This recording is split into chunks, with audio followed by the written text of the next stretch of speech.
मणिपुर के इंफॉल में लगा कर्फ्यू। एक दिन पहले मणिपुर राजभवन पर हुआ था पथराव। रात में महिलाओं ने निकाली थी मशाल जुलूस। कोलकाता रेप मर्डर केस, काम पर नहीं लौटेंगे जूनियर डॉक्टर, कहा यह जन आंदोलन है। सुप्रीम कोर्ट में शाम 5 बजे तक ड्यूटी ज्वाइन करने का आदेश दिया था। अरविंद केजरीवाल की याचिका पर जल्द होगी सुनवाई। सुप्रीम कोर्ट जल्द ही याचिका पर करेगा सुनवाई।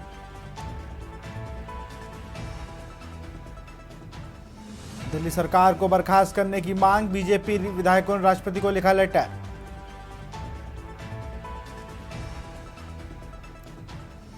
भारत में मंकी पॉक्स का पहला केस, लेकिन यह वह स्ट्रेन नहीं जिस पर दुनिया में अलर्ट। उत्तराखंड के सोनप्रयाग में लैंडस्लाइड, 5 तीर्थयात्रियों की मौत। मध्य प्रदेश के 3 और 25 राज्यों में बारिश का अलर्ट। आप देख रहे हैं के न्यूज, खबरों का सारथी। नमस्कार, स्वागत है आपका के न्यूज में। आप देख रहे हैं देश की बात और मैं हूं आपके साथ विशाल पंडित। बुलेटिन की शुरुआत करेंगे दिल्ली की खबर के साथ, जहां पे रंजीत रंजन राज्यसभा सांसद नए सचिव, कांग्रेस संसदीय दल के नए सचिव किए गए नियुक्त। एम राघवन अमर सिंह लोकसभा सांसद सचिव। कोषाध्यक्ष के तौर पर विजय अवस्थन को दी गई जिम्मेदारी। सोनिया गांधी हैं कांग्रेस संसदीय दल की अध्यक्ष।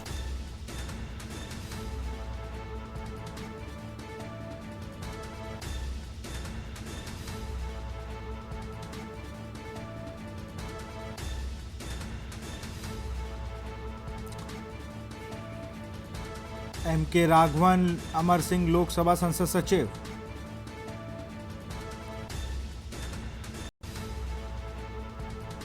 कोषाध्यक्ष के तौर पर भी बदली गई जिम्मेदारी। सोनिया गांधी है कांग्रेस संसदीय दल के अध्यक्ष। दिल्ली से खबर, रंजीत रंजन राज्यसभा सांसद नए सचिव।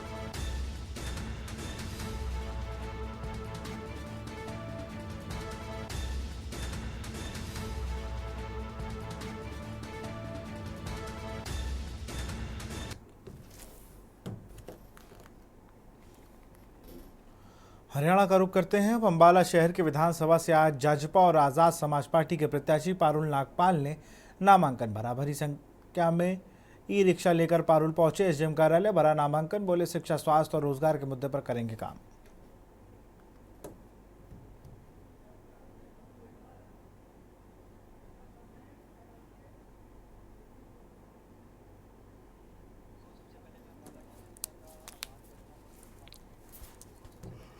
जनता का आभार करता हूं और मेरी पार्टी लीडरशिप जो भाई संजय चौटाला जी और चंद्रशेखर आजाद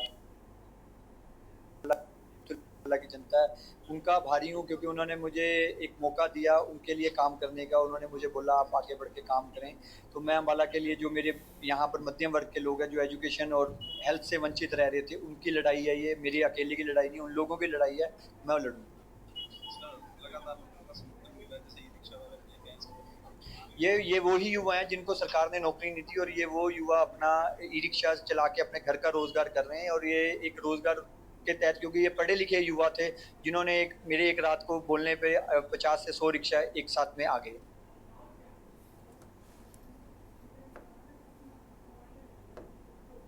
भारतीय जनता पार्टी ने उम्मीदवारों की दूसरी लिस्ट जारी कर दी। इस लिस्ट में कुल 21 उम्मीदवार हैं। भारतीय जनता पार्टी की दूसरी लिस्ट में 2 पूर्व मंत्री, 5 विधायकों की टिकट कट गई है, 1 प्रत्याशी बदला गया है और 2 मुस्लिम कैंडिडेट भी उतारे गए हैं। भारतीय जनता पार्टी के उम्मीदवारों की दूसरी लिस्ट में रोहतक विधानसभा से भारतीय जनता पार्टी के पूर्व सहकारिता मंत्री रहे मनीष ग्रोवर को एक बार फिर से टिकट मिली है। टिकट की घोषणा होते ही निवास स्थान पर के बाहर सैकड़ों की तादाद में कार्यकर्ताओं ने पहुंचकर ढोल की थाप पर नाचते हुए पटाखे फोड़कर खुशियां मनाई।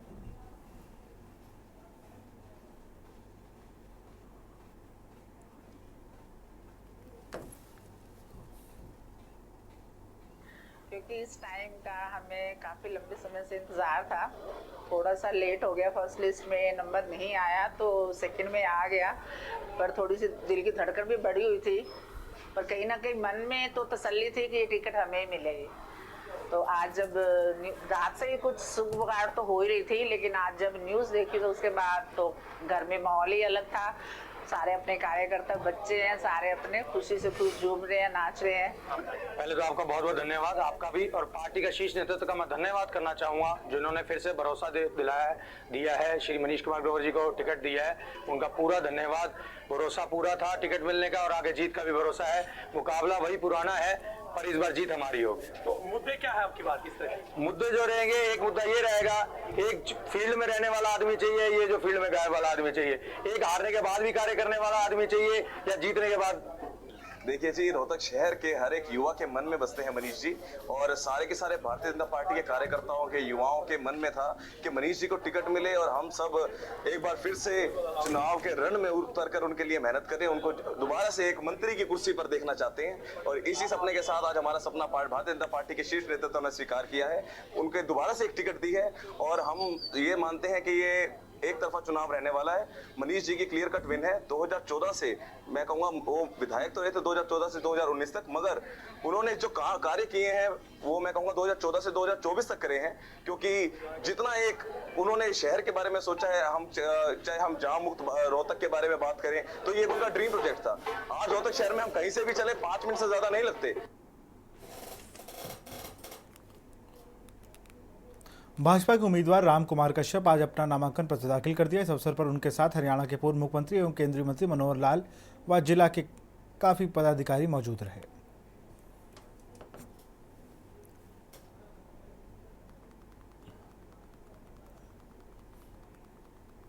आज जैसा हमको पता है कि पूरे प्रदेश भर में नामांकन का ये समय चल रहा है। 5 तारीख से लेकर 12 तारीख तक का ये समय था। आज भी हरियाणा में कई स्थानों पर भारतीय जनता पार्टी के प्रत्याशी नामांकन भर रहे हैं। मैं आज ये तीसरे स्थान पर आया हूँ।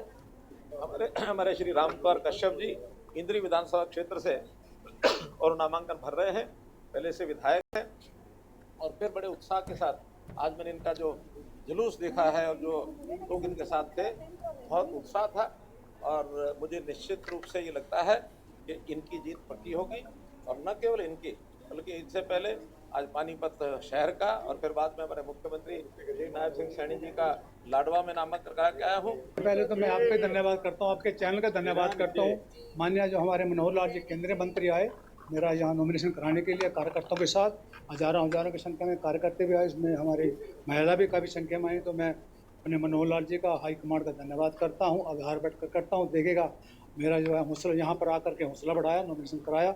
अब मैं कार्यकर्ताओं को भी धन्यवाद करता हूँ। देखिएगा हजारों की संख्या में आप वहाँ पर थे, हाल में थे जहाँ पर प्रोग्राम था जज पैलेस में, हजारों की संख्या में कार्यकर्ता वहाँ पर मौजूद है। सभी ने आकर के उन्होंने जो है समर्थन दिया है और मेरा हौसला बढ़ाने का काम किया। विधायक नयनपाल रावत आज हुड्डा ऑफिस में निर्दलीय नामांकन करने पहुंचे। विधायक नयनपाल रावत ने कहा कि 2019 विधानसभा चुनाव में पतला की जनता ने मुझे भारी मतों से जिताया था। इस बार पतला विधानसभा की जनता पर मुझे विश्वास है, इस बार चुनाव जीतकर चंडीगढ़ पहुंचेंगे। विधायक नयनपाल रावत ने कहा 5 साल बीजेपी में रहने के बाद भाजपा ने मेरे साथ गद्दारी की।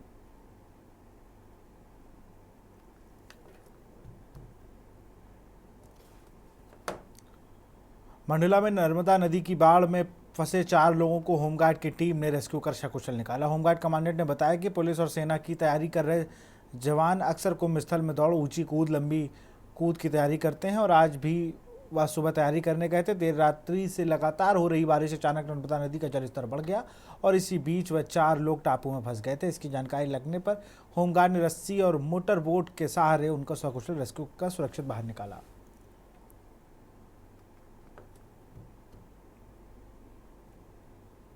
कुछ जवान लोग जैसे नौजवान जो हैं आजकल पुलिस की, फॉरेस्ट की इसकी तैयारी करते हैं, जिसकी तैयारी के लिए यहाँ पर सुबह यहाँ पर अपना कुंभ स्थल जो है अपना नर्मदा के बीच जो टापू बना हुआ है, जिसको कुंभ स्थल में लोग अपनी तैयारी करते हैं, जिसमें लॉन्ग जंप, हाई जंप और दौड़ की प्रैक्टिस करते हैं। तो सुबह लोग 8 बजे आते हैं, लोग प्रैक्टिस करते हैं। अचानक अभी थोड़ी देर पहले यहाँ से सूचना प्राप्त हुई कि लोग बाढ़ के पानी में फंस गए।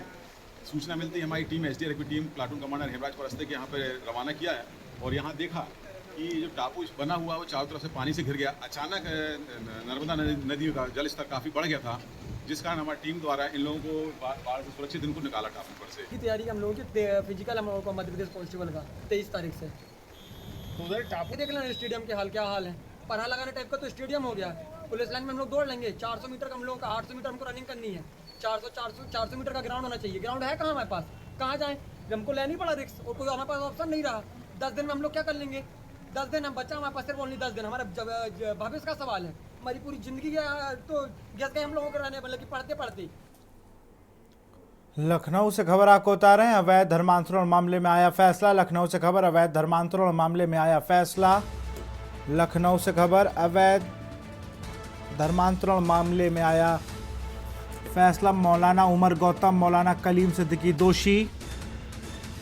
14 और को अवैध धर्मांतरण मामले में पाया गया दोषी।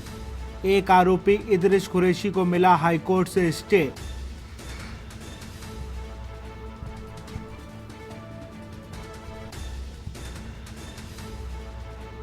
अवैध धर्मांतरण की धारा 3, 4 व 5 के तहत दोषी पाया गया।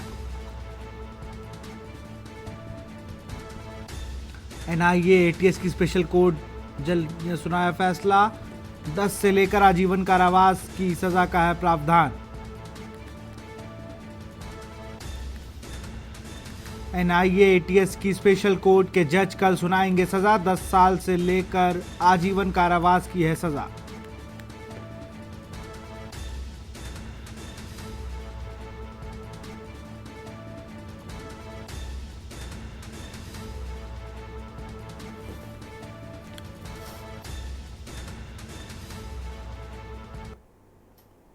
लखनऊ से खबर है, महिला का रेप करने वाला तांत्रिक गिरफ्तार। लखनऊ से खबर, महिला का रेप करने वाला तांत्रिक गिरफ्तार। तांत्रिक को पीजीआई पुलिस ने दबोचा। तंत्र मंत्र के नाम पर महिला के साथ दुष्कर्म का आरोप। दुष्कर्म के बाद तांत्रिक राम नरेश पैसे भी ऐंठता था। तंत्र मंत्र के नाम पर महिलाओं के साथ दुष्कर्म का आरोप।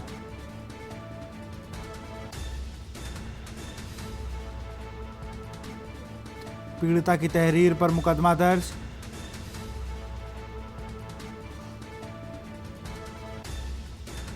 पीजीआई थाना क्षेत्र से हुई गिरफ्तारी।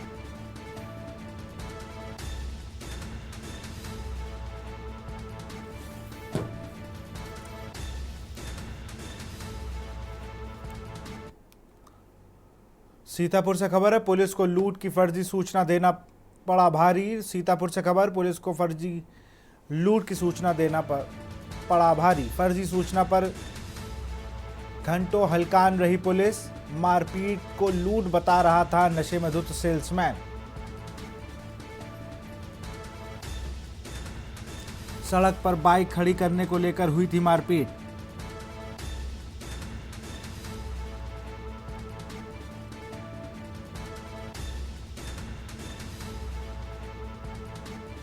मारपीट के मामले पर लगाए थे फर्जी आरोप। सड़क पर बाइक खड़ी करने को लेकर हुई थी मारपीट। शराब ठेका मालिक ने बताया रुपए सुरक्षित। मारपीट के मामले में लगाए थे फर्जी आरोप।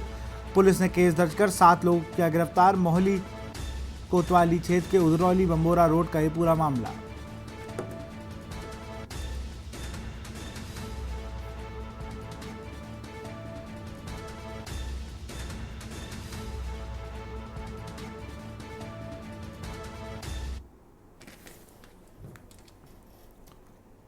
हमीरपुर से खबर है, तेज रफ्तार 2 बाइकों की हुई जोरदार भिड़ंत। एक बाइक सवार की हुई मौत, 2 गंभीर रूप से घायल। हमीरपुर से खबर, तेज रफ्तार बाइकों की हुई जोरदार भिड़ंत। एक बाइक सवार की मौके पर हुई मौत, 2 गंभीर रूप से घायल। दोनों घायलों को पुलिस ने अस्पताल में कराया भर्ती।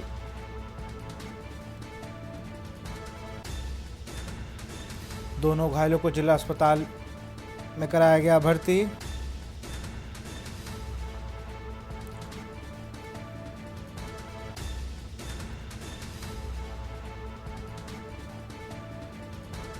पुलिस ने शव को कब्जे में लेकर पोस्टमार्टम के लिए भेजा। मिवार थाना क्षेत्र के निविदा गांव के पास का ये पूरा मामला।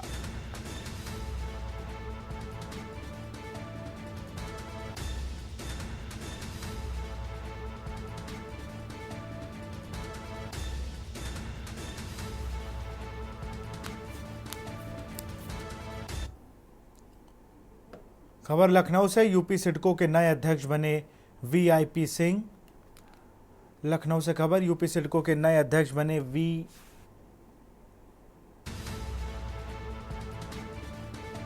वाईपी सिंह। यूपी सिडको के नए अध्यक्ष बने गए वाईपी सिंह ने संभाला यूपी सिडको का कारभार। बोले, मेरी प्राथमिकता होगी यूपी सिडको को आगे ले जाए, शिकायतों के निस्तारण के लिए बेहतर काम किया जाएगा। हमारे पास एक्सपीरियंस है, उसका लाभ भी मिलेगा। जरूरत पड़ेगी तो सीएम योगी से भी वार्ता की जाएगी। आने वाले समय में बेहतर बदलाव देखने को मिलेंगे।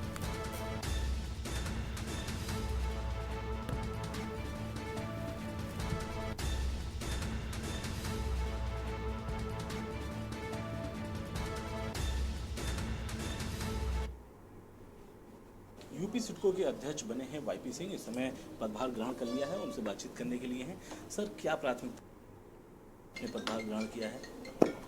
प्राथमिकता एक है, यूपी सिडको को नंबर 1 कंपनी उत्तर प्रदेश की बनाना है और माननीय मुख्यमंत्री जी से बात करके एक महारत्ना का कॉन्सेप्ट लेकर, जो केंद्र की सरकार के पीएसयूज हैं उसमें महारत्ना का एक कॉन्सेप्ट चलता है, उसी पैटर्न पर माननीय मुख्यमंत्री जी से विचार करेंगे।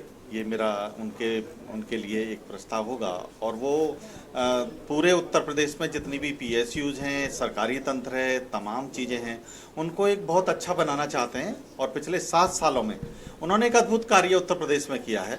शुचिता उन्होंने दी है, कानून व्यवस्था बहुत सुंदर की है, सड़कों का जाल बुन दिया, बिजली बहुत अच्छी दे रहे हैं, कंपनियां तरह तरह की पूरे विश्व की उत्तर प्रदेश में कंपनी लगाने के लिए आ रही हैं, लोगों के जीवन में बदलाव आ गया है, इंफ्रास्ट्रक्चर बहुत बढ़िया किया है। आज उस प्रदेश के लोग भी ये कहते हैं कि भाई हमारा प्रदेश का मुख्यमंत्री होना चाहिए तो माननीय मुख्यमंत्री योगी आदित्यनाथ जी की तरह होना चाहिए। ये हम सब लोगों के लिए गौरव की क्षण होते हैं और हमको गौरव भी प्रदान करते हैं। बीएल वर्मा जी के बाद में आप दूसरे ऐसे हैं कि पार्टी ने आपको जो है अध्यक्ष चुना है। बदलाव क्या देखने को मिल सकते हैं आने वाले समय में यूपी सिडको में? यूपी सिडको में हम बहुत अच्छे ढंग से अभी चल रही है। इसमें जो भी बदलाव ऐसे होंगे जो करने की संभावना रहेगी उसमें हम लोग करेंगे। देखिए, किसी भी, मैं ये कहूँगा कि कोई भी चीज़ इस दुनिया में परफेक्ट नहीं है और यदि हम परफेक्शन को लेकर आगे बढ़ना चाहते हैं तो हर क्षेत्र में कुछ ना कुछ बदलाव की एक आवश्यकता रहती है। लोगों का मोटिवेशन, एचआर, लोगों की क्वालिटी, जो अपनी बिल्डिंग्स की क्वालिटी कंट्रोल्स, उसकी सारी व्यवस्थाएं, यानी कोई भी ऑर्गेनाइजेशन 4 स्तंभों पर खड़ी है। मार्केटिंग पर खड़ी है, एचआर पर खड़ी है, लोगों के मोटिवेशन पर खड़ी है, फाइनेंस पर खड़ी है। तो एग्जीक्यूशन यानी जो इंजीनियरिंग वर्क्स है, ये हमारे 4 एक बड़े पिलर्स हैं जिनके ऊपर कोई भी ऑर्गेनाइजेशन खड़ी होती है और इन चारों पिलर्स को और मजबूती देने का काम मैं प्रयास करूंगा माननीय मुख्यमंत्री जी के नेतृत्व में।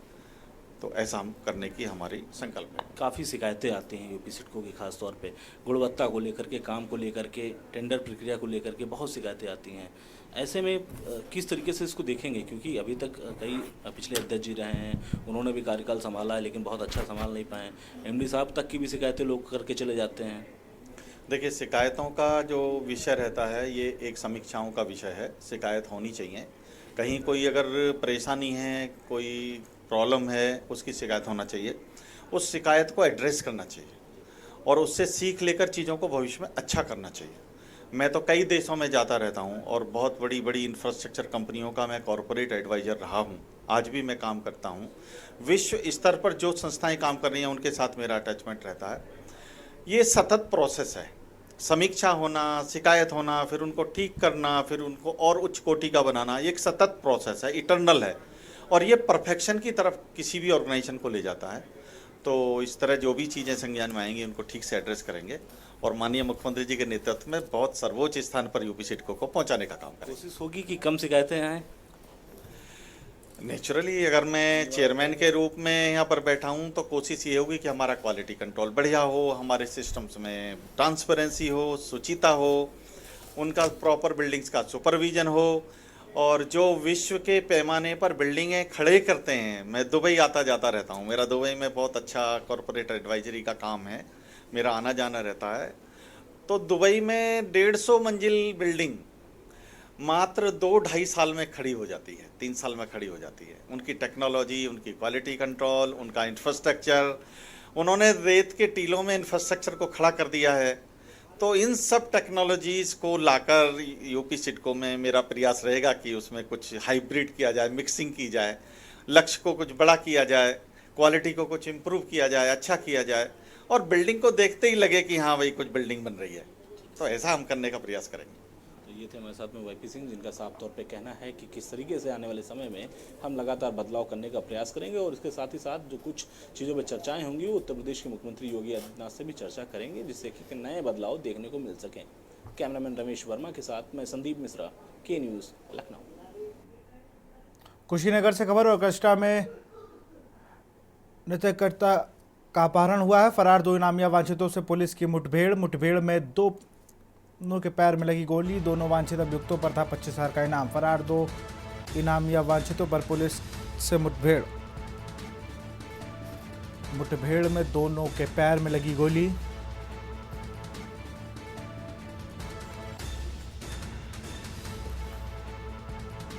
इसमें 6 अभियुक्त पहले ही हो चुके हैं गिरफ्तार। 3 विदेशी असलहे और 2 फॉर्च्यूनर हो चुके हैं बरामद। फरार चल रहे निसार और मुकेश को मुठभेड़ में गिरफ्तार रामकोला थाने के परहर के पास से किया गया है गिरफ्तार।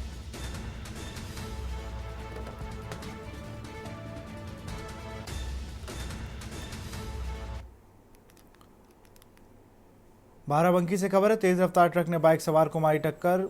बाराबंकी से खबर, तेज रफ्तार ट्रक ने बाइक सवार को मारी टक्कर। लगभग 100 मीटर तक घसीटते हुए चला गया ट्रक।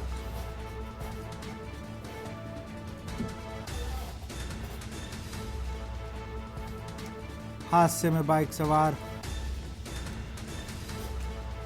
की दर्दनाक मौत। 30 वर्षीय विशाल मौर्य के रूप में हुई मृतक की पहचान। हसौर क्षेत्र के निवासी बताया जा रहा है मृतक युवक। सूचना पर मौके पर पहुंची पुलिस कार्रवाई में जुटी। थाना बुड्डू क्षेत्र के कस्बा भगोली तीर्थ की पूरी घटना।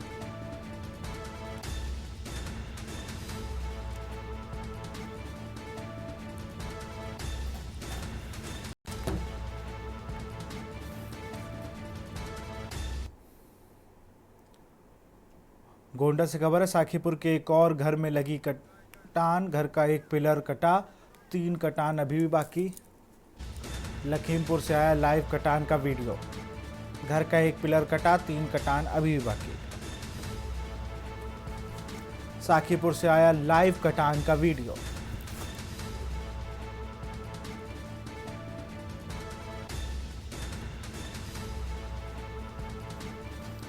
लाइन से 4 और घरों में लगी है कटान। अभी 2 दिन पहले घर नदी में समा गया था।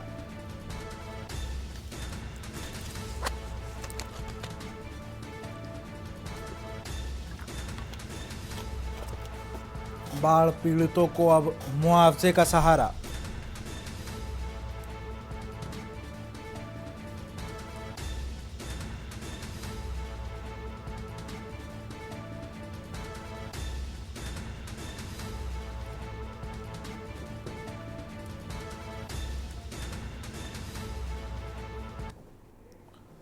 यहां रुकते एक छोटे से ब्रेक के लिए, जल्द हाजिर होंगे।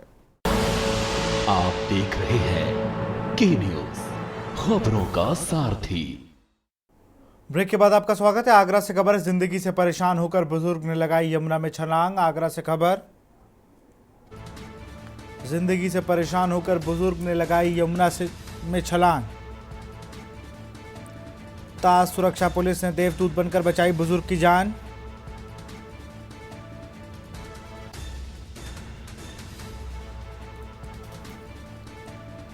हेड कांस्टेबल संजय कुमार सिंह ने दिया बहादुरी का परिचय।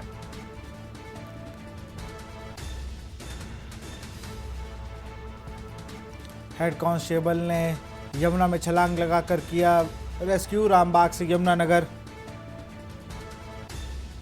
दशहरा घाट की पूरी घटना। पैसों की तंगी के चलते कई महीनों से परेशान था बुजुर्ग।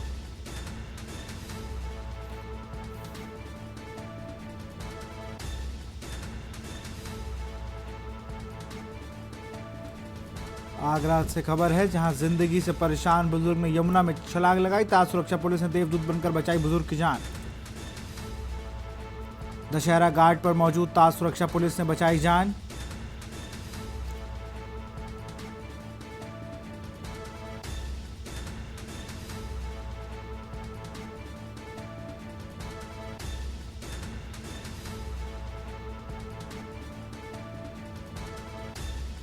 रामबाग से यमुना में छलांग लगाकर बुजुर्ग को किया रेस्क्यू।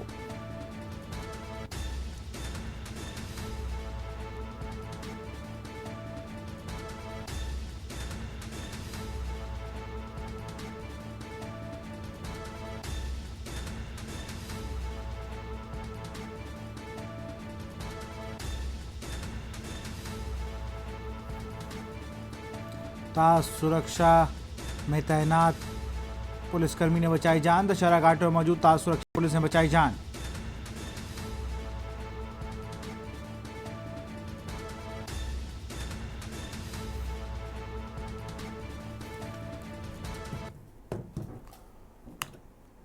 मैनपुरी से खबर, एक महिला समेत 2 साइबर ठग गिरफ्तार। मैनपुरी से खबर, एक महिला समेत 2 साइबर ठग गिरफ्तार। मैनपुरी की इंजीनियरिंग से की थी 20 लाख की ठगी।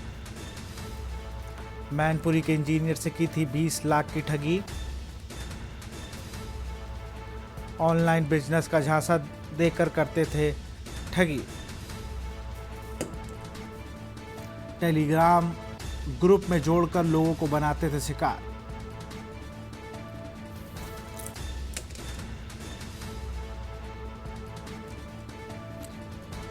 होटलों आदि में पैसा इन्वेस्ट करने के ऑफर देके ठगते थे ठग। ठगी का पैसा और 2 मोबाइल बरामद किए गए।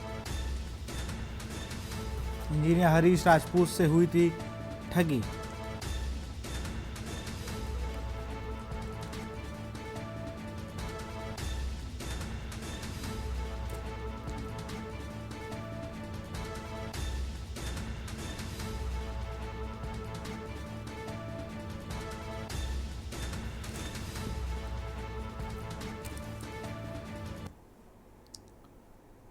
राज्यपाल आनंदीबेन पटेल प्रयागराज के 2 दिन के दौरे पर हैं, जहां उनको कई कार्यक्रम में शामिल होना है। प्रयागराज के दौरे पर राज्यपाल को प्रोफेसर राजेंद्र सिंह रज्जू भैया विश्वविद्यालय के दीक्षांत समारोह में शामिल होने के बाद इलाहाबाद संग्रहालय में आयोजित एक कार्यक्रम में शामिल हुई। आज वह सर्किट हाउस में ही विश्राम करेगी। कल राष्ट्रीय टंडन मुक्त विश्वविद्यालय के दीक्षांत समारोह में शामिल होना है। महामहिम राज्यपाल आनंदीबेन पटेल आज 2 दिन के दौरे पर प्रयागराज पहुंची, जहां यमुना पार नैनी में स्थित प्रोफेसर राजेंद्र सिंह रज्जू भैया विश्वविद्यालय के दीक्षांत समारोह में शामिल होने के पश्चात शाम को राज्यपाल सांस्कृतिक मंत्रालय द्वारा आयोजित श्री कृष्ण के ब्रजमोहन स्वरूप पर केंद्रित लीलाधर प्रदर्शनी का उद्घाटन करने इलाहाबाद संग्रहालय पहुंची, जहां इसका उद्घाटन करने के पश्चात उन्होंने पूरी प्रदर्शनी का अवलोकन किया और एक जिज्ञासु की भांति कृष्ण लीला से संबंधित गुण से गुण जानकारी दिखाई दी और तो वहीं अधिकारियों को भी दिशा निर्देश देते दिखाई नजर आए।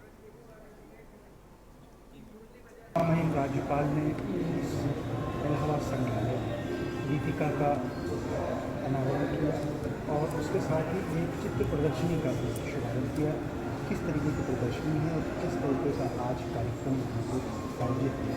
देखिए, महामहिम राज्यपाल उत्तर प्रदेश जो है इलाहाबाद संग्रहालय समिति की हमारी अध्यक्ष होती है और चूँकि उनका आज भ्रमण था प्रयागराज में, तो उसके तहत वो यहाँ आए और उनके सम्मान में और आम आदमी के लिए जो हम लोग संग्रहालय करते हैं कि हर अल्पकालीन एक प्रदर्शनी लगाते हैं, उसमें हमने 2 तरह की प्रदर्शनियों का यहाँ पर प्रदर्शन किया, जिसमें से इलाहाबाद संग्रहालय में जो प्रथम बार हुआ, हर संग्रहालय ऑब्जेक्ट ऑफ द मंथ का प्रदर्शन एक तरह की प्रदर्शनी लगाता है।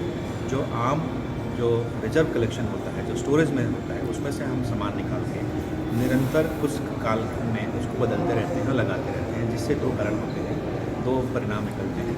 एक तो हमारे जो सुरक्षित संग्रह है उनका देख रेख हो जाता है, रख रखाव हो जाता है। दूसरा, आम आदमी को हर बार कुछ नया देखने को और समझने को मिलता है। एक तो ये प्रदर्शनी का महामहिम ने उद्घाटन किया।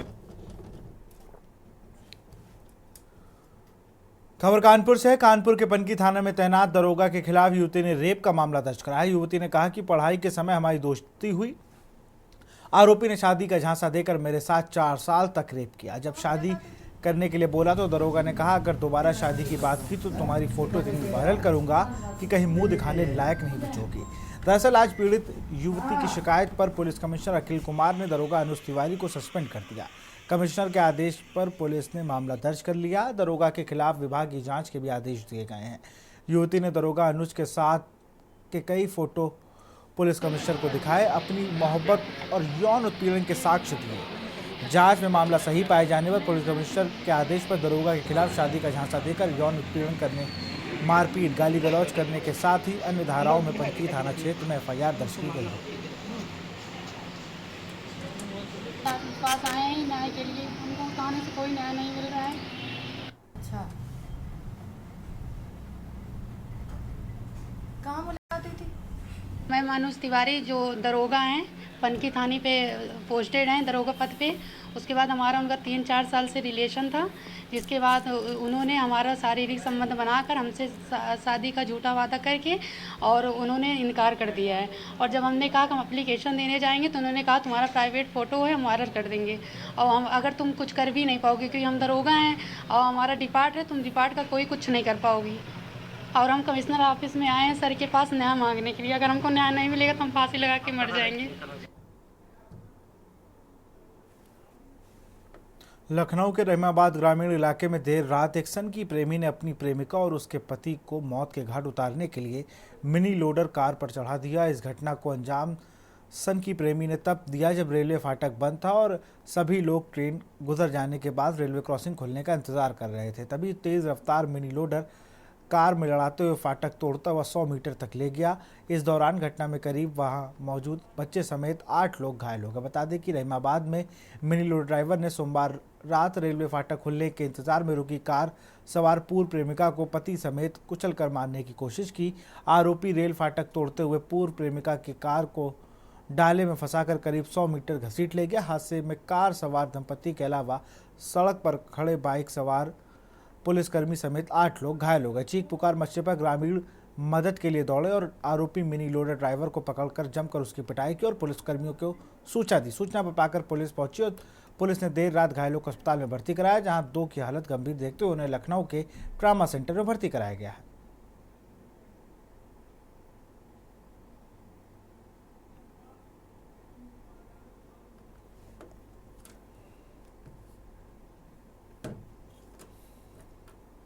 कल रहीमाबाद थाना अंतर्गत रहीमाबाद रेलवे फाटक पर एक लोडर द्वारा एक स्विफ्ट गाड़ी में टक्कर मारी गई। उस गाड़ी के द्वारा जो फाटक था रेलवे फाटक उसे तोड़ते हुए दूसरी तरफ जो लोग थे उनसे टकरा गई थी, जिसमें कुछ लोग घायल हुए थे जिन्हें ट्रॉमा सेंटर भेजा गया था। इस पूरे प्रकरण की जब जांच की गई तो इसमें यह संज्ञान में आया कि इस पूरे परिप्रेक्ष्य में जो वादनी है जिसने एप्लीकेशन दी है उसका पूर्व परिचय था लोडर के ड्राइवर से और लोडर का ड्राइवर जो है वो लगातार उसका पीछा करता था। अयोध्या में योगी सरकार का एक और सुपर स्पेशलिटी हॉस्पिटल का तोहफा देने जा रही है। शहर के साहबगंज में पुराने बंद पड़े सीतापुर नेत्र चिकित्सालय को तोड़कर रामपथ के ऊपर एक दक्षिण साइड की भूमि पर 300 शैय्या चिकित्सालय बनाया जाएगा। यह हॉस्पिटल रामपथ पर अयोध्या कैंट और अयोध्या धाम के बीच में बनाया जाएगा, जहां पर आसानी से बीमार लोग पहुंच सकेंगे। डीएम चंद्रविजय सिंह ने बताया कि प्रस्तावित भूमि चौक गुलाबबाड़ी के निकट रामपथ पर स्थित है, वह सुगम आवागमन के लिए उपयुक्त है। इसके साथ ही प्रस्तावित भूमि से लगभग 2.5 किलोमीटर की दूरी पर जिला चिकित्सालय स्थित है। एक लगभग 4 किलोमीटर की दूरी पर श्रीराम चिकित्सालय, 6 किलोमीटर की दूरी पर मेडिकल कॉलेज व 5 किलोमीटर दूरी पर श्री राम जन्मभूमि स्थित है। प्रस्तावित भूमि सभी चिकित्सालयों से सड़क मार्ग से अच्छी तरह से कनेक्ट है, जिस पर रेफर मरीजों को पहुँचने में सुविधा होगी। जिलाधिकारी ने नगर मजिस्ट्रेट अयोध्या के निर्देश दिए हैं कि जनपद अयोध्या में प्रस्तावित चिकित्सालय के निर्माण के लिए पुराने सीतापुर नेत्र चिकित्सालय की भूमि स्वास्थ्य विभाग के नाम हस्तांतरित किए जाने के संबंध में नियमानुसार कार्रवाई करें।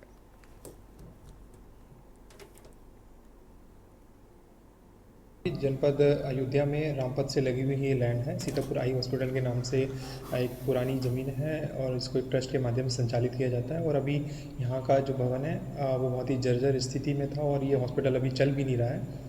और इसी ज़मीन का जो प्रपोज़ल था वो एक मल्टी स्पेशलिटी हॉस्पिटल बनाने के लिए ये ज़मीन प्रस्तावित की गई थी। और इसका जो है चिकित्सा विभाग के जो उच्चाधिकारी हैं वो भी इसका निरीक्षण करके गए हैं और उन्होंने भी इसको उपयुक्त माना है। और इसके बाद जनपद अयोध्या में माननीय मुख्यमंत्री जी के निर्देश पर जो 500 बेडेड सुपर स्पेशलिटी हॉस्पिटल जो बनना है उसका इस स्थान पर बनाने की जो प्रक्रिया है वो हम लोगों ने शुरू कर दी है। चंदौली जनपद के बिजली विभाग के विजिलेंस के वसूली की कहानी सभी की जुबान पर है। इसकी शिकायत कई बार उच्च अधिकारियों तक की गई, लेकिन यह विभाग वसूली करने से बाज नहीं आ रहा है। वसूली के मामले को लेकर 2 ही दिन पहले कार्यालय में मारपीट हुई थी, जिसमें न्याय की गुहार लगाने के लिए सैदापुर गांव के निवासी मदन चौहान जिलाधिकारी कार्यालय पहुंचकर मामले की जांच कर कार्रवाई करने के लिए प्रार्थना पत्र दिया।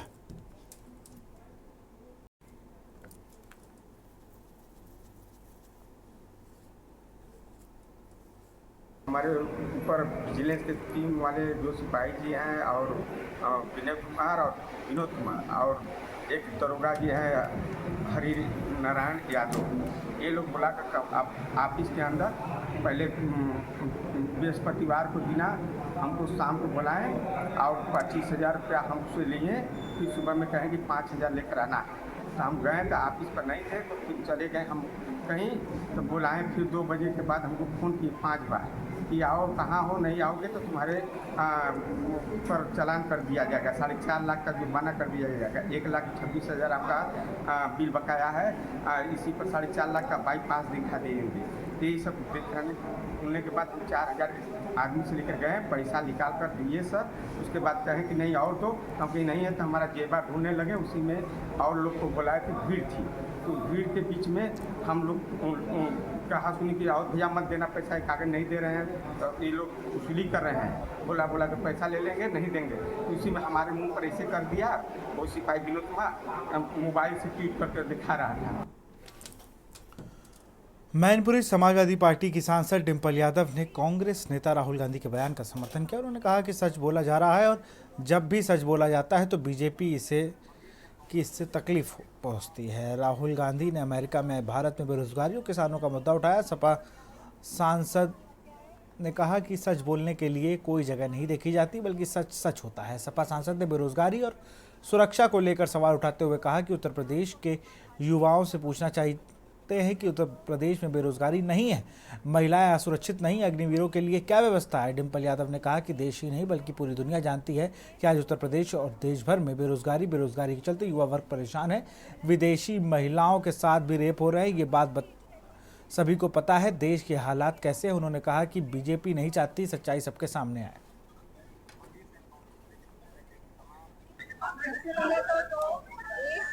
राष्ट्र एक चुनाव विभिन्न राज्यों में एक साथ चुनाव होने थे, तो क्या वजह है कि चुनाव एक साथ नहीं हो रहे? महाराष्ट्र का चुनाव भी होना था, हरियाणा का हो रहा है, हमारे जम्मू कश्मीर तो एक वन नेशन वन इलेक्शन की बात है, बहुत बड़ा फ्रस्ट्रेशन है कि एक साथ चुनाव पूरी और जहाँ विधानसभा 10 सीटों में चुनाव होना हुआ, तो अभी उत्तर प्रदेश की भी डेट्स तो आई नहीं है ना, जब डेट्स आएंगी, जब माहौल गर्म होगा बात करेंगे सारे। अच्छा, बकबोक कानून को लेकर तमाम सियासत जारी है, भाजपा अपनी राजनीति कर रही है, वही ओवैसी को आरोप लगा ओवैसी के ऊपर मुस्लिमों को भड़काने का, किस तरह से बकबोक के कानून को लेकर पार्लियामेंट्री कमेटी में बिल गया है और वहाँ में पूरे विस्तार से चर्चा होगी। गोरखपुर जनपद से गुरु और शिष्य के रिश्तों को कलंकित करने वाली एक घटना सामने आई, जहां शिक्षक और शिष्य के रिश्ते को तार-तार करते हुए एक मौलवी ने 12 वर्षीय नाबालिग किशोरी के साथ दुष्कर्म की घटना को अंजाम दिया। मदरसे में बंधक बनाकर दुष्कर्म की इस घटना को अंजाम दिया गया। वहीं किशोरी चीख पुकार सुन ग्रामीणों ने उसे बचाया और मौलवी को पकड़कर उसकी जमकर पिटाई के बाद उसे पुलिस को सौंप दिया गया। मां की तहरीर पर पुलिस ने मुकदमा दर्ज कर अग्रिम कार्रवाई में लग गई। आरोपी शिक्षक रहमत अली ने के विरुद्ध दुष्कर्म और पॉस्को एक्ट सहित गंभीर धाराओं में मुकदमा दर्ज कर उसे गिरफ्तार कर लिया। घटना के संबंध में पुलिस अधीक्षक दक्षिणी ने बताया कि ग्राम मजरिया थाना उर्वा क्षेत्र की रहने वाली किशोरी की मां ने कल पुलिस को लिखित सूचना देते हुए बताया था कि पढ़ने गई उसकी लड़की के साथ मौलवी द्वारा दुष्कर्म की घटना को अंजाम दिया गया।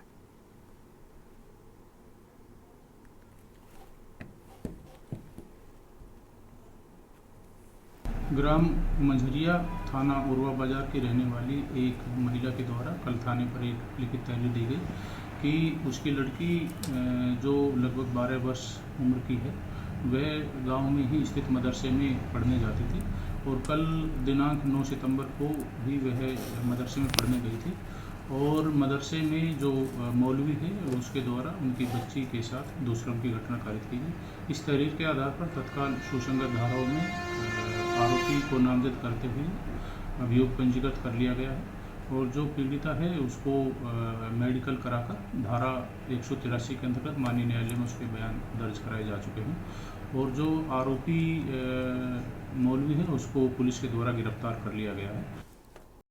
यूपी सहित देश के तमाम हिस्सों में रेल को डीरेल करने की साजिशों पर सपा के विधायक संग्राम सिंह यादव ने सरकार पर ही साजिश रचने का आरोप लगाते हुए कहा कि एक तरफ सरकार कहती है कि हमारे राज्यों में कोई आतंकवादी घटना नहीं है, दूसरी तरफ कहती है कि साजिश हो रही है। इसका मतलब यह है कि साजिश हो रही है, घटनाएं हो रही हैं। हमको तो ऐसा लगता है कि आप ही साजिश करा रहे हैं और आप ही कह रहे हैं कि साजिश हो रही है। इसमें सरकार की मिलीभगत है। सरकार को घटनाओं की जिम्मेदारी लेनी चाहिए, सरकार को घटनाओं को रोकना चाहिए। वहीं आरक्षण को लेकर घमासान पर सपा विधायक ने कहा कि जब से आउटसोर्सिंग शुरू हुई तब से आरक्षण खत्म हो गया।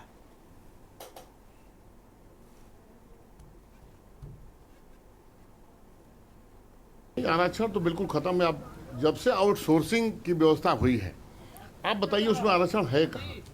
आउटसोर्सिंग का मतलब हमारा नौजवान आज जाता है नौकरी करने के लिए और पता नहीं कब हटा दिया जाएगा। कोई तिलकारू भी नहीं आता है शादी करने के लिए, पता नहीं कब तक रहेगा, कब हट जाएगा।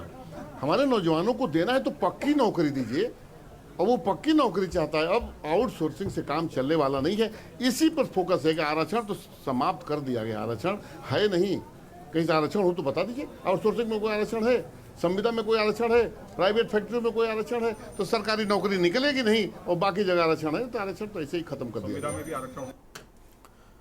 खबर जालौन से है, जहां कानून व्यवस्था को दुरुस्त बनाए रखने को लेकर पुलिस अधीक्षक का कड़ा रुख है। शहर भर में पैदल मार्च निकालकर कानून व्यवस्था को देखा, साथ ही रेलवे स्टेशन पर भी निरीक्षण किया।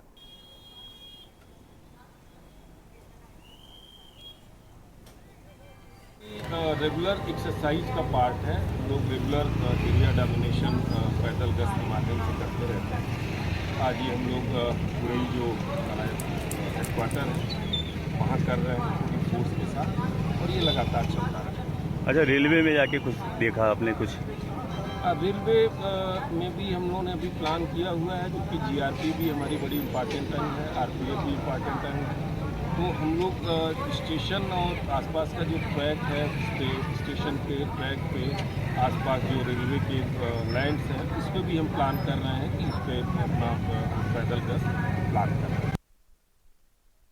फर्रुखाबाद के जिलाधिकारी डॉक्टर वीके सिंह द्वारा विकास खंड मोहम्मदाबाद क्षेत्र के ग्राम अचरौड़ा स्थित निर्माणाधीन गौशाला का औचक निरीक्षण किया गया। निरीक्षण के दौरान निर्माण कार्य की गुणवत्ता खराब पाई गई, पिलर की डलाई ठीक नहीं पाई गई और 2 शेड का काम अधूरा व 2 शेड का काम शुरू नहीं पाया गया। कार्यदायी संस्था UPCLDF को अगस्त तक कार्य समाप्त करने को कहा गया, लेकिन केवल 25% कार्य ही पूर्ण पाया गया। DPC की क्वालिटी खराब पाई गई, चिनाई सही तरीके से नहीं हुई है, ईंट दोयम दर्जे की पाई गई। जिलाधिकारी डॉक्टर वीके सिंह के निरीक्षण के दौरान मौके पर कार्यदायी संस्था का कोई भी अधिकारी कर्मचारी उपस्थित नहीं पाया गया।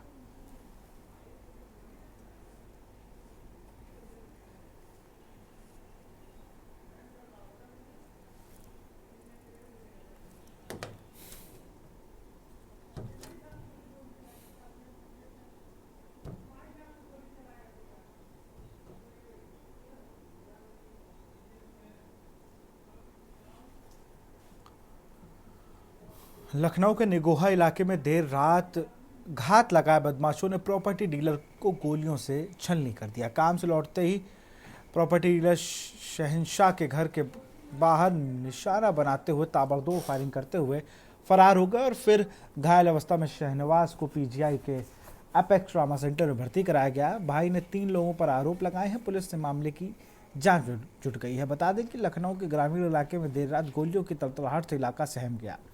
दरअसल निगोहा थाना क्षेत्र के मीरनगर गांव में देर रात लगाए गए बदमाशों ने प्रॉपर्टी डीलर शहंशाह पर ताबड़तोड़ फायरिंग करते हुए उसे मौत के घाट उतारने की कोशिश की और अंधाधुंध फायरिंग करते हुए मौके से फरार हो गए।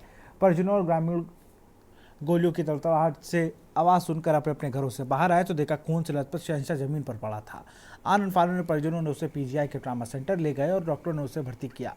शहंशाह के भाई इशरत ने बताया कि हमेशा की तरह उसका भाई शहंशाह रात को घर लौटा ही था, तभी कुछ लोगों ने उस पर हमला कर दिया। हम अंदर थे और ये हमारे हस्बैंड है, तो ये अपने ऑफिस से आए थे।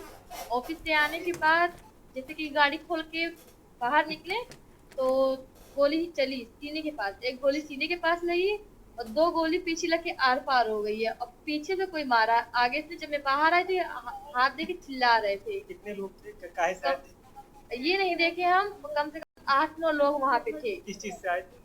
ये नहीं देखे हैं। अच्छा, क्या पुरानी कोई रंजिश थी आपके हस्बैंड से जिसके चलते ये सब गोली हम नहीं चली जानते हैं, हम इन सब चीजें नहीं जानते हैं। फिलहाल अभी जो आपके हस्बैंड है उनकी तबीयत डॉक्टर जो देख रहे हैं, तो उन्होंने क्या बताया? पुलिस से आपकी बात हुई? पुलिस ने कुछ हाँ आपको हुई है, बात हुई है, पुलिस से खतरे से बाहर है। थाना क्षेत्र निगोहा के ग्राम मीरक नगर में कल सूचना प्राप्त हुई थी कि एक व्यक्ति जिनका नाम शहंशाह पुत्र रहमत अली है, उनको गोली मारी गई है। सूचना पर तत्काल पुलिस के द्वारा उनको अस्पताल में भर्ती करवाया गया। उनका इलाज चल रहा है, अभी उनकी स्थिति स्थिर है। उनके द्वारा 2 और इसी बीच राजधानी लखनऊ से बड़ी खबर आ रही है। बड़ी खबर लखनऊ से गणेश मूर्ति पर पत्थर चलाकर की तोड़फोड़।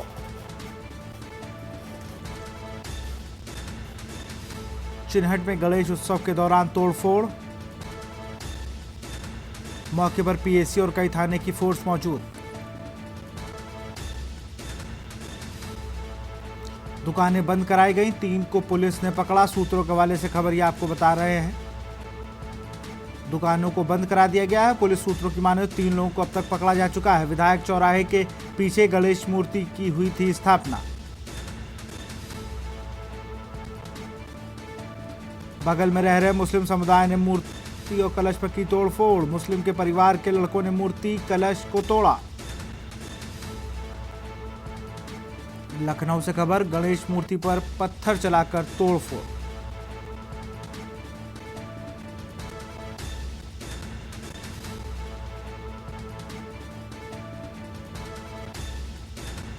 और इसी खबर पर अधिक जानकारी के साथ हमारे संवाददाता शिवा शर्मा फोन लाइन पर जुड़ चुके हैं। शिवा, अगर बात की जाए तो एक बहुत बड़ी घटना है जहां पर गणेश महोत्सव चल रहा है और बगल में ही एक विशेष समुदाय के लोगों ने पत्थर चला दिए हैं। विशाल, ये चिन्हट के विधायक चौराहे के पास की घटना है, क्योंकि गणेश उत्सव चल रहा है और गणेश उत्सव के समय जो हिंदू परिवार का जो घर था उसने मूर्ति स्थापित की थी गणेश चतुर्थी के मौके पर, और उस मूर्ति पर विशेष समुदाय के लोगों ने कुछ ईंट और पत्थरबाजी की है। जब माहौल बिगड़ा था तो वहां के लोग आक्रोशित हो गए और कई दुकानों को बंद करा दिया गया। और फिलहाल जो थाने पर लोगों की जो भीड़ है वो इकट्ठा है और वो लगातार विशेष समुदाय के लोगों पर पत्थरबाजी और वहां पर मारपीट करने का आरोप लगाया है। पुलिस के द्वारा ये बताया गया है कि कुछ लोगों को हिरासत में लिया गया है, लेकिन असल घटने का वजह पता लगाने का प्रयास किया जा रहा है। इस मौके पर तमाम जो पुलिस के अधिकारी वो मौके पर पहुंचे हुए हैं। पीएसी की जो फोर्स है वो मौके पर डिप्लॉय करी जा चुकी है ताकि किसी भी तरीके की हिंसा ना भड़के। जरूर 2 समुदाय से जुड़ा मामला है तो पुलिस का भी एहतियात बरतने के लिए सभी अधिकारी घटनास्थल के लिए रवाना भी हुए हैं। और जरूर ये जांच विषय का आखिरकार बिंदु है कि ये झगड़ा क्यों हुआ, किस वजह से हुआ। फिलहाल मौके पर स्थिति को काबू करने के लिए सभी पुलिस के जो जवान हैं वो इलाके में तैनात कर दिए गए कि किसी भी तरीके की जो हिंसा है या किसी भी तरीके का जो विरोध है वो देखने को ना मिले। लेकिन चिन्हट कोतवाली के बाहर भारी तादाद में जो हिंदू समुदाय के लोग हैं वो लगातार प्रदर्शन कर रहे हैं। शिवा, अगर ताज़ा हालातों की बात हम करें और गिरफ्तारी की बात करें, देखिए विशाल, अभी फिलहाल किसी तरह की गिरफ्तारी नहीं है, लेकिन पुलिस कर्मियों ने इस बात को बताया भी है कि कुछ लोगों को हिरासत में लिया गया, क्योंकि जिस घर के पास मूर्ति की स्थापना हुई थी उस घर के पीछे ये बताया जा रहा है कि जो विशेष समुदाय के लोग हैं उन्होंने ही इस घटना को पूरा अंजाम दिया है। तो कुछ लोगों को पुलिस पकड़ के लाई है और पुलिस के अधिकारी का कहना है कि 3 लोगों को उन्होंने हिरासत में रखा और पूछताछ की जा रही है। लेकिन उनकी पहली प्रायोरिटी है कि किसी भी तरीके से थाने के अंदर या थाने के आसपास के इलाकों में किसी भी तरीके कोई हिंसा न बढ़े। तो जरूर उस चीजों पर पहले काबू पाया जा रहा है और जरूर उन लोगों से एक अलग केबिन में पुलिस के अधिकारी पूछताछ कर रहे हैं कि आखिरकार ये घटना कैसे हुई, कौन लोग थे। और आसपास के जो सीसीटीवी फुटेज है वो क्राइम टीम मौके पर पहुंच गई है और उसके सीसीटीवी फुटेज की जो डीवीआर है उसको हासिल करने का प्रयास कर रही है, ताकि घटना किसी भी तरीके से अगर असमंजस की स्थिति में है तो उसको पहले क्लियर किया जाए कि आखिरकार उस घटनास्थल पर वाकई क्या हुआ था। लेकिन मूर्ति क्या क्षतिग्रस्त हुई है इस बात पे अधिकारी कोई पुष्टि नहीं हुई है कि गणेश मूर्ति जो स्थापित की गई थी उसमें किसी भी तरीके की तोड़फोड़ है।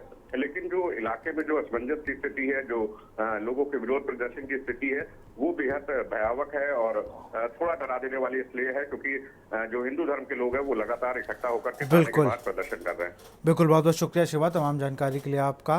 तो लखनऊ के चिन्हट में गणेश उत्सव के दौरान तोड़फोड़, विशेष समुदाय ने किया है पथराव, मौके पर भारी पुलिस बल तैनात किया गया है।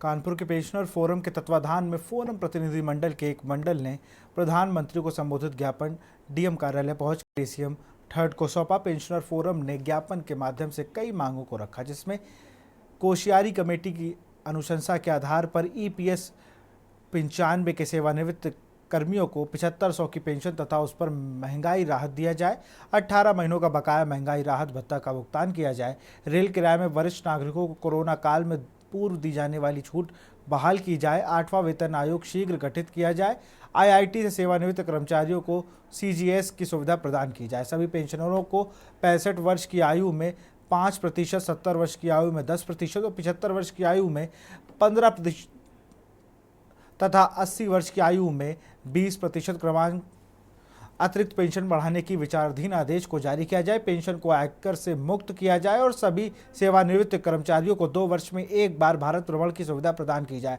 इसके साथ ही 50% महंगाई भत्ते को वेतन और पेंशन में जोड़ा जाए और पुरानी पेंशन बहाल की जाए।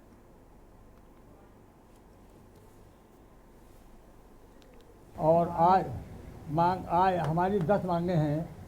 प्रधानमंत्री जी को संबोधित ज्ञापन हम लोगों ने भी दिया है। उसमें हम लोगों ने ये मांग की है कि जो पेंशनरों के जायज़ हक हैं वो उनको दिलाया जाए। उसमें पहला तो एक ये है कि एक कोशियारी कमेटी की अनुशंसा के आधार पर जो फंड ऑफिस से कवर होते हैं, फैक्ट्रियों में काम करते हैं, उनको पेंशन मिलती है 1100, 1200, 1300, तो उसको 7500 प्लस दिया जाए। दूसरा 18 महीने का जो बकाया भत्ता है वो प्रदान किया जाए। रेल किराए में जो वरिष्ठ नागरिकों की छूट खत्म हो गई थी कोरोना काल में, उसको रिकॉल किया जाए। 8वां वेतन आयोग शीघ्र गठित किया जाए। आईआईटी में जो सेवानिवृत्त कर्मचारी हैं उनको सीजीएचएस की सुविधा नहीं मिलती है। फिलहाल देश की बात में इतना ही। देखते रहिए के न्यूज़ इंडिया। नमस्कार। आप देख रहे हैं के न्यूज़, खबरों का सार।